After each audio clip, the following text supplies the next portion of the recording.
universo de fotografías de motivo religioso puede ser inmenso e inagotable. Hemos hablado aquí apenas de un par de casos que manifiestan a través de lo fotográfico su potencial sagrado y devocional, en el marco de un sistema de creencias y de acciones asociadas que hemos llamado imaginación católica. Sin embargo, en ese vasto universo de fotografías vale la pena decir que no todas ellas funcionan de la misma manera. Por eso es necesario que establezcamos una diferencia con las que vamos a nombrar ahora como imágenes técnicas pertenecientes a la categoría de fotografía eclesiástica.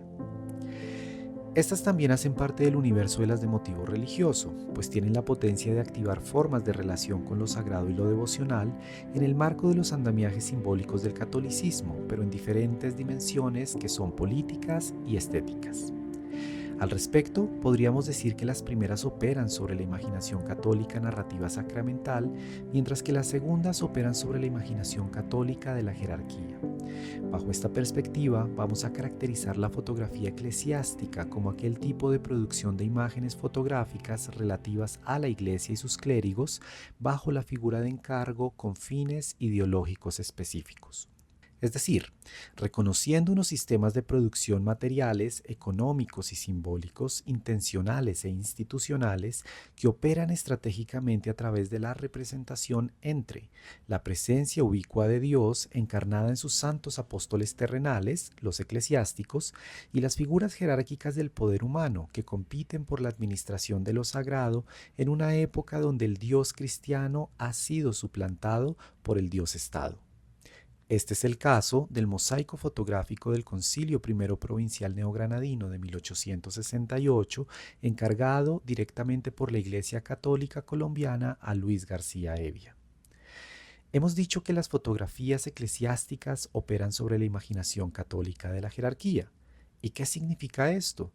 Significa que este tipo de fotografías relativas a la Iglesia y sus clérigos no solo retratan a un sujeto que pertenece al universo sacramental del catolicismo, sino que también y de forma contundente representan a través de sus figuras fisionómicas, simbólicas y materiales la estructura que sostiene a la Iglesia como institución de poder, heredera de un reino divino que está más allá de los gobiernos temporales terrenales.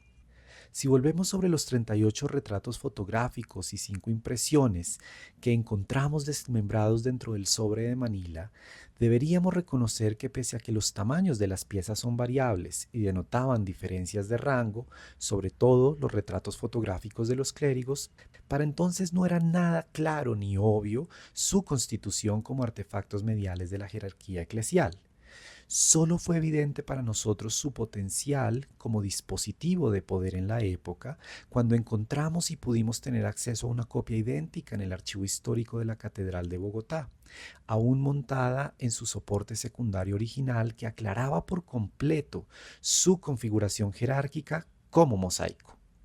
Ahora podemos hablar de una pieza unificada que, a pesar de tener 38 retratos y 5 impresiones, constituyen una sola unidad.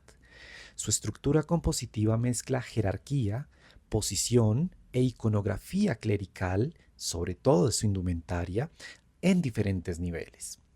Una de las primeras cosas que llama la atención del conjunto es su composición radial, la cual tiene como centro el retrato fotográfico del ilustrísimo señor arzobispo de Bogotá, Vicente Arbeláez. Detrás del retrato del arzobispo vemos impreso un ornamento heráldico que cruza en diagonal dos símbolos fundamentales de la autoridad y poder eclesiástico, la cruz pontifical y el báculo pastoral.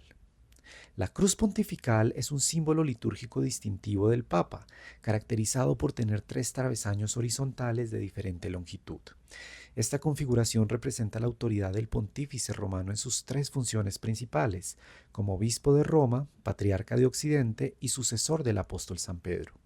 Por su parte, el báculo pastoral consiste en un bastón con un extremo curvado, evocando el cayado del pastor y representa la función de corregir, sostener y orientar a los fieles. Por eso el obispo lo porta en la mano izquierda, con la curvatura dirigida hacia el pueblo. El retrato fotográfico del arzobispo Arbeláez es el más grande de toda la composición. Le siguen en tamaño y ubicación jerárquica los 5 retratos de los obispos que asistieron en persona al concilio, y luego 32 restantes que van disminuyendo su tamaño según su rango en la estructura jerárquica eclesial. En este proceso de indagación descubrimos otra pieza fascinante en el mismo archivo histórico de la Catedral de Bogotá. Se trata del acta de la solemne apertura del concilio, la cual está fechada el día 5 de julio de 1868. Este incluye 3 fotografías en la parte superior ornamentadas con marcos impresos emblemáticos del Vaticano y posiblemente del Arzobispado de Bogotá. De izquierda a derecha vemos un retrato del Papa Pío IX, una vista interior de la catedral el día de la instalación y un retrato del ilustrísimo señor doctor Antonio Herrán, fallecido arzobispo de Bogotá, sucedido por Vicente Arbeláez. Rematando la parte inferior del acta se encuentra el listado de nombres de los personajes que representa el cuadro.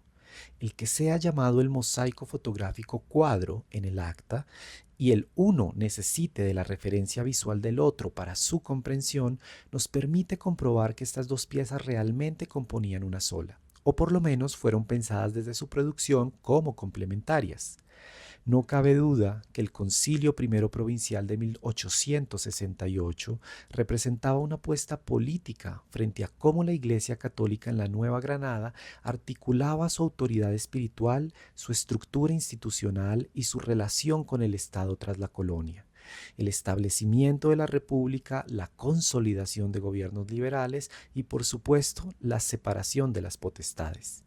Distribuidos jerárquicamente, las fotografías y los emblemas que componen el mosaico, se podría inferir que no son meramente ornamentales.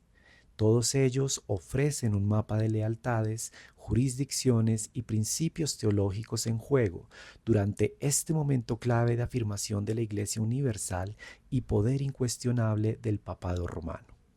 Con un inminente resquebrajamiento de la relación entre el Estado y la Iglesia local, se podría afirmar que lo que se buscaba transformar radicalmente por medio del concilio, pero también por medio del mosaico fotográfico y su potencia visual de distribución masiva, eran los intrincados poderes asociados a la gobernanza.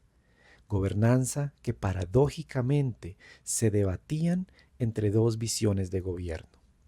Una constituida en las leyes de los hombres para quienes eran considerados ciudadanos, y otra sostenida en la jerarquía de una herencia divina para quienes eran vistos como almas en busca de la salvación.